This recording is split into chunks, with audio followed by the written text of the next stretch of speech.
Guys, welcome back to my channel, Milagros TV po. Ako ngayon ay magsasaing ng tulingan. Ayan guys, tulingan guys, isasaing natin. And then meron tayong taba ng baboy, meron tayong siling haba, meron tayong kamyas. Ayan ang ating mga ingredients. Luya.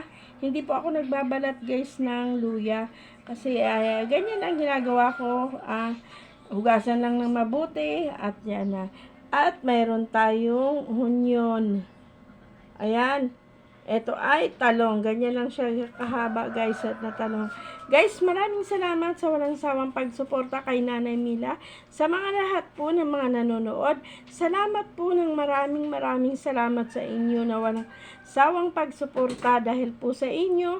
Ako ay napakalaking bagay po sa amin yan na pag-views nyo guys. Maraming salamat. At sana tayo po ay pagpalain ng lahat ng Panginoon at sa tulong nyo at habag nyo. Maraming salamat. Ngayon guys, ako ay mag-uumpisa na magsaing ng tuli.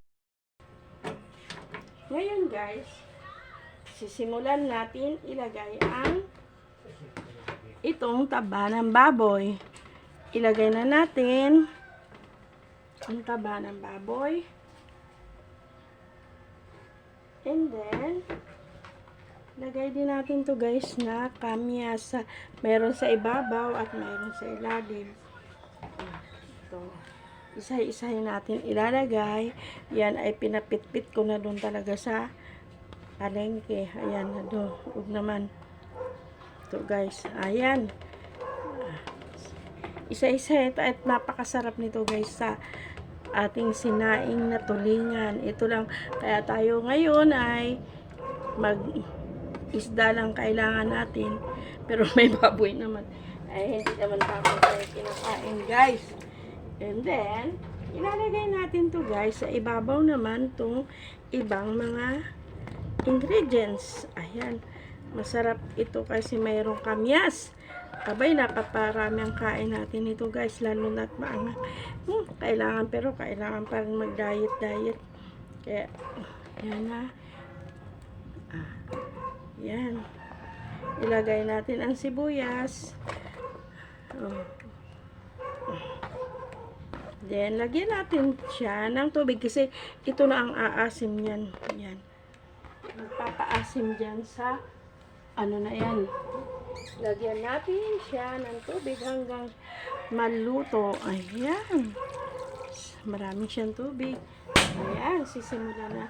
Ayan guys. Antayin natin na talagang luto ang ating ilagay natin to guys na talong. Yan.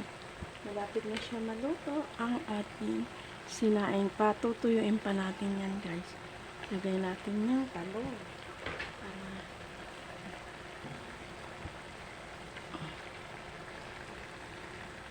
Para habang patutuyuin natin yan guys.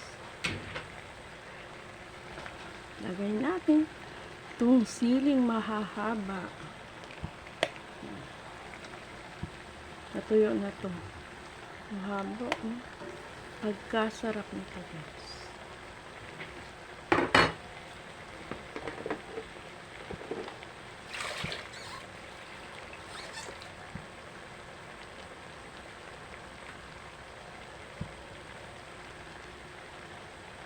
Then, guys, ang ating gul.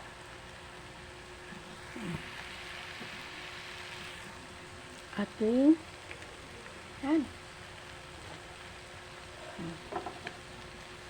Sinaing na tulingan. Ang bango-bango guys. Diba?